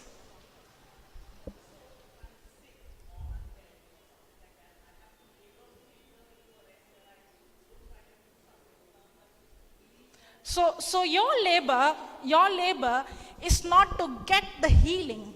Your labor is to teach your mind to enter into a place called rest, where I know that I'm healed by the wounds of Jesus. To enter into a place called rest. And that is, when you enter into a place called rest, you are not reacting to a situation, but now you are responding to the situation. That's when grace, through faith, that means faith has access to receive what grace has given to us. That is in Romans 5:2. Faith gives us access to what grace has made available for us. Can you read that? Romans 5:2. By whom also we have access by faith. Also we have access By faith into this grace. How do we have access into this grace? By faith. And my faith is my response to what grace is already made available for me. There is no other way to receive what God has for me. Faith is the only access to grace. Not works. Works is not. That's what religion has been teaching us. Tradition has been teaching us. You have to do this to have access to what grace has made available. But the Bible says faith is the only thing that gives you access to what grace has made available for you.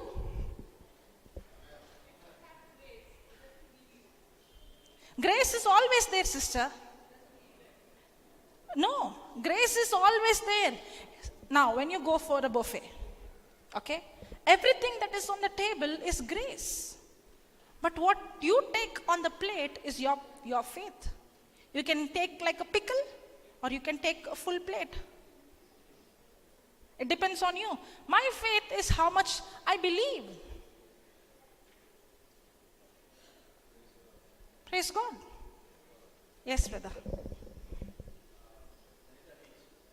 There is a itch, okay.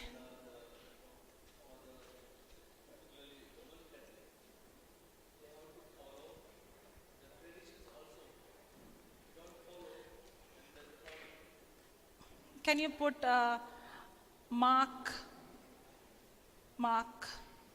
7:14?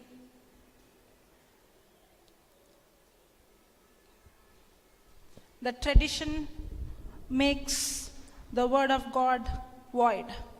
I don't know exactly which scripture is that. Mark 17:14 or 13?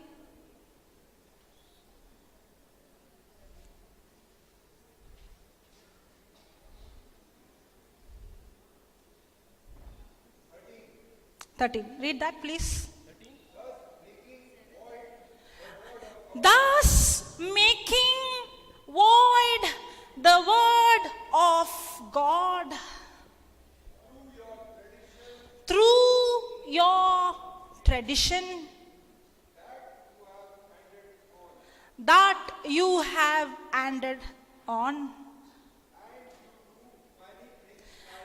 And you do many things like this. The scripture says, Psalms 139 verse 2. Can you read that? 139 verse 2. Papa always says this. If I see a Bible, okay, and if I see the cover is feather, but if it is written leather, I choose to believe not what I see, but I choose to believe what is written.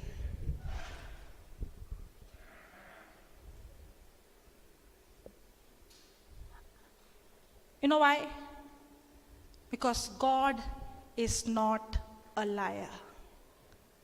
He will not say something and do something.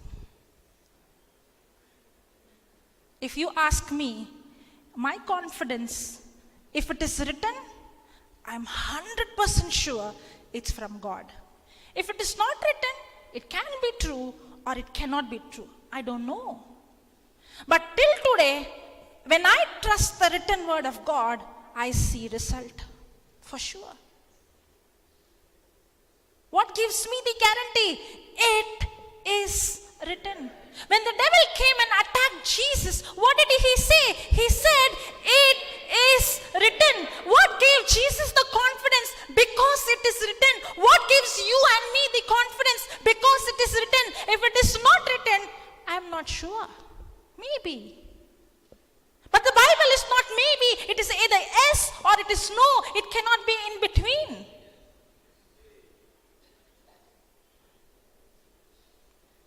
If anybody comes and speaks anything outside the Bible, I don't know. I'm not going to argue with you because I don't know. But if it is in the Word of God, I know for sure because God is not a liar.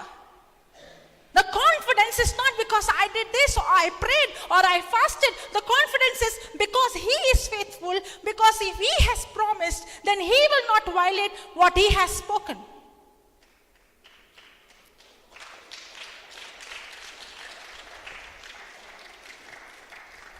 Praise the Lord. Thank you, Jesus. Yeah, now, brother, my job is not to see who is going wrong. My job is to seek the truth. My job is not to go and tell you, this is wrong, this is wrong, this is wrong. No, my job is to tell you, this is the truth. And when the truth is given, the truth is what sets a person free. Praise the Lord. Hallelujah. Thank you, Jesus. Hallelujah. That's why the gospel of God is the power of God unto salvation. For all those who believe. Thank you for that. That's the main thing. Because if you don't believe, you don't have access to what grace has made available for you. Because the only way to have access to faith, to grace, is my response to what grace has made available for me. Romans 5:2.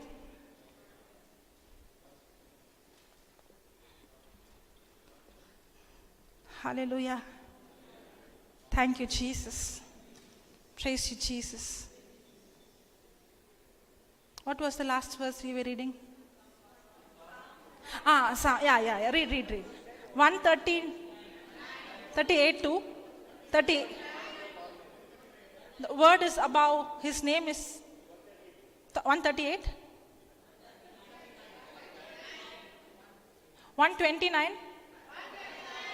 You are showing me hand like this. Okay, 138 too. Yeah, read. Okay, read wherever it is. Read. I will worship toward worship toward thy holy temple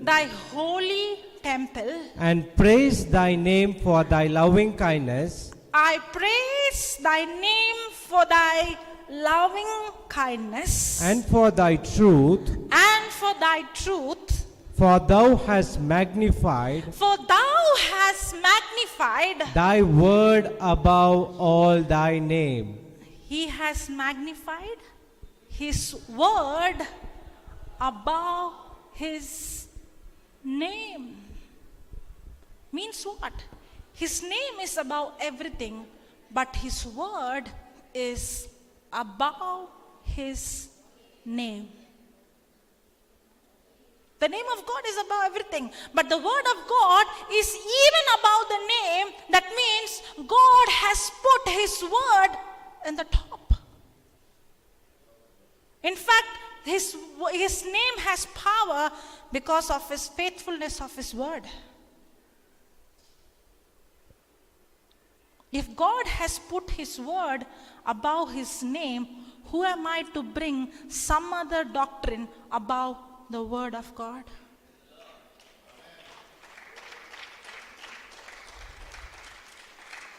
It's very clear. He has put his word above everything. God will not violate his word. You could go boldly and stand because you know and you know it is written in the word. If it is not there, then the confidence is not on him, the confidence comes on me. That's when you go into the works of law.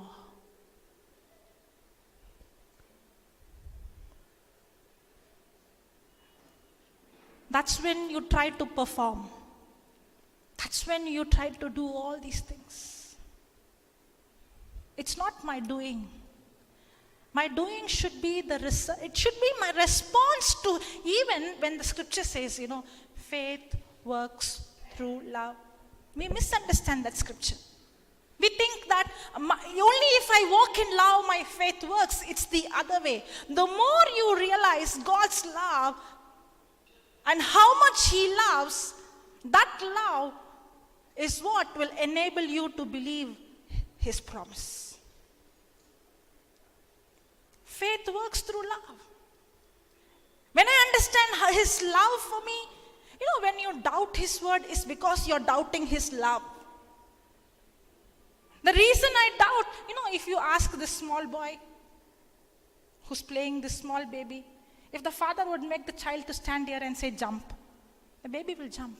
Why? My father will surely not allow me to get hurt. What is that confidence?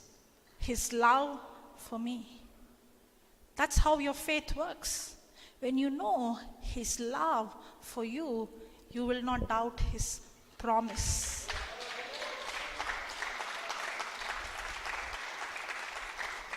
That's how faith works. Faith works through love. It's not talking about my love. In the grace of the gospel of God, under the new covenant, you are not there in the picture at all. Put your side aside. It's all about him. It's not me. It's not about my love. It's not about my action. It's not about my performance. It's all about I die and he live through me. It's not me. My love is a result. It comes at the end. It's the response to what he has done.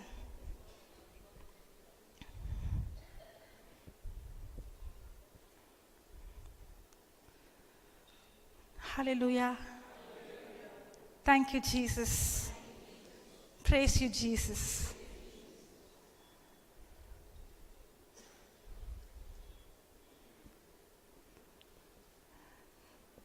Grace is always beautiful, brother. When you know him, when you understand the new covenant, when you understand grace, you understand Christ. And that's why in the new covenant, we walk boldly into the Holy of Holies. That boldness, you will never have that boldness if you're under the law. The devil always uses condemnation.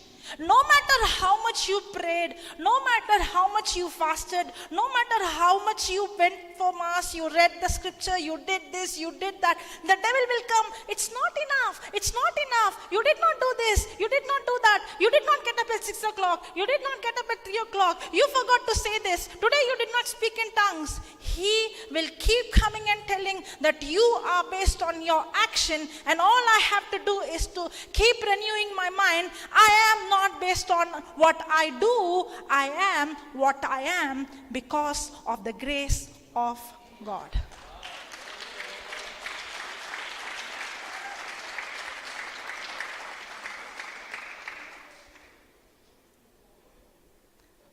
Can we go back to that 1 Corinthians 15:10? We did not read what Paul said. We only stopped in between.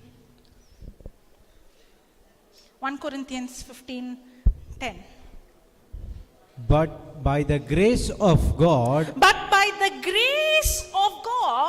I am what I am, and His grace, which was bestowed upon me, was not in vain. But I labored more abundantly. But I labored more than all of you. You know what Paul is saying? A person who's under the works of the law, he is laboring with his willpower, and then comes a time where he's burnt out.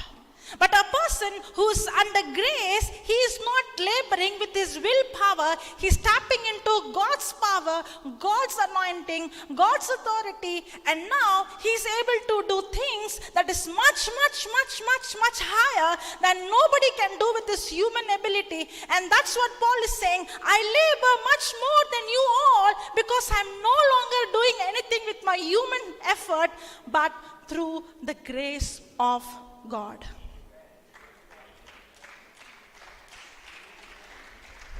A person who's really under grace is not a lazy person, but a person who's under grace can do things that is beyond human ability, but without any effort and without being burnt out. When a person is under the works of the law, he's always going to boast, I did this, I did that, I worked this, I got up this time, I slept this time. But a person who's under grace, he's not going to boast, I did not do anything. I'm not tired. I'm not the one who's preaching. I'm just here, and it is the Holy Spirit who's just speaking through me. It is effortless. I did not come with any notes. In fact, I'm asking which scripture is this? Can you tell me? I did not come with any notes because it is not I don't know. If I would come with my self-effort, I would be burnt out.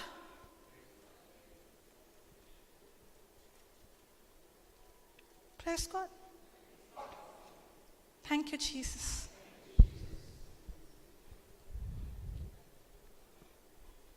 Now are you understanding works of grace, works of faith, and works of law? Grace is not a license to be lazy. Grace is not the license to sin. In fact, grace is the empowerment to overcome sin. I cannot overcome sin. I can't.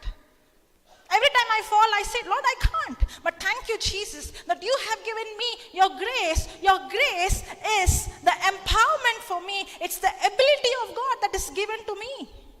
All that I have to do is to change my thinking and open my mouth and say, I am the righteousness of God in Christ Jesus. When I believe I'm righteous, my action will be according to my believing. If I believe I'm a sinner, then I end up committing sin. And that's what the devil wants to do. The devil always wants to bring condemnation. You did this, you did this, you did this. And a person who goes into condemnation will always go into the cycle of sin. He will never be free from sin. Condemnation will only bring, you are good for nothing. But it will not give you the power to overcome sin. But when you really realize who you are, I am the righteousness of God in Christ Jesus. Now when I start to believe, not just saying, but believing I'm righteous, my believing is what is going to change my action. Right believing will always change my wrong action. But my right action will not change my wrong believing or wrong thinking.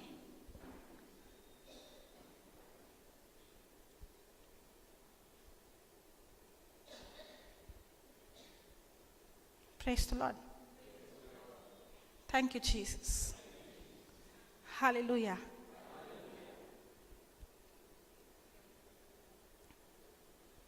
If you and I are under grace, we are not on dead works. There's two things. One is self-effort, and the other one is belief effort. Self-effort, belief effort. Anything that I try to do with my own ability, if I try to keep the law, then self-effort. Belief effort is when I believe in what He has done, my action is based on my believing in Him. Now my effort is not self-effort, but belief effort. And when my effort is belief effort, that's when I see my partner, Holy Spirit, working through me. And whatever I do now ends up to be supernatural. Because I'm not doing with self-effort, I'm doing with belief effort. And the other person who's going to try to imitate me will be burnt out because that person didn't understand. It's not my self-effort. No. It's the Holy Spirit, because in the old covenant they had the law, but they did not have the Holy Spirit. In the new covenant we are under grace, where we have given the Holy Spirit who empowers us to overcome and to do the very thing that Jesus has done.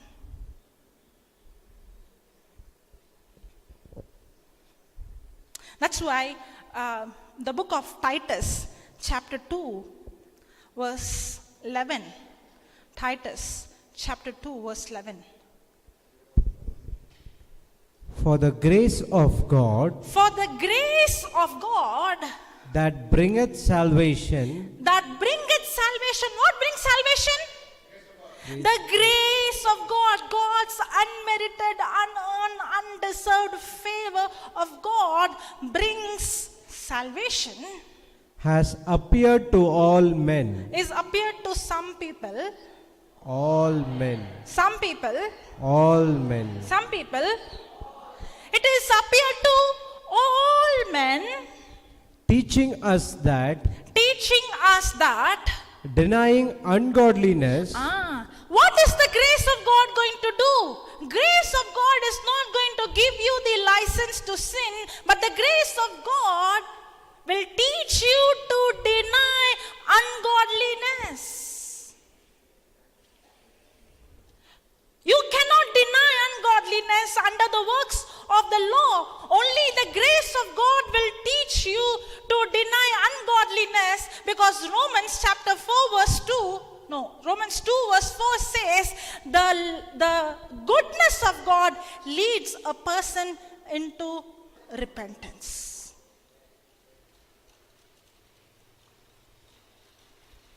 You know what leads a person into repentance? God's goodness, not God's anger. No. What do you think the woman who was caught in adultery, what set her free? Yes, it's tea time. Praise God. Thank you, Jesus. Hallelujah. Okay, what was Jesus' anger or his love? Love. That's the gospel. The gospel is not God is angry with you. No, you did all these things. Yes, you deserve to go to hell, but Jesus loves you. That's the gospel. And it is the goodness of God that leads a person into repentance. The grace of God will teach you how to deny ungodliness. We'll read that one verse and we will go for break.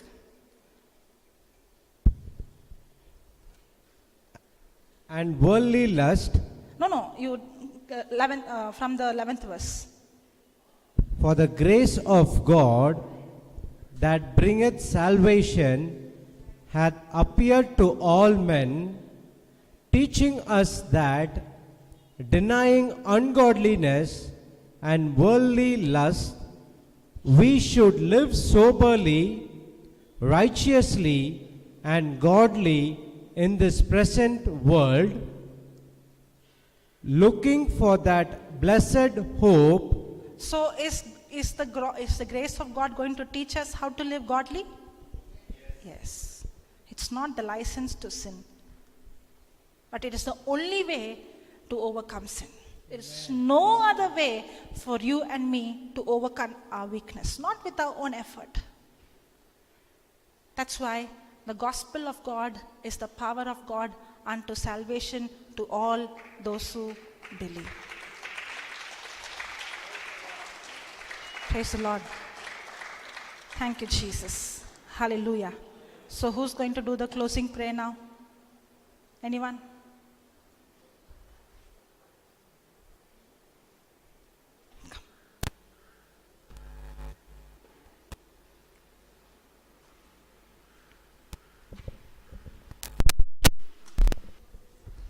Heavenly Father, we praise you, we thank you, and we glorify you.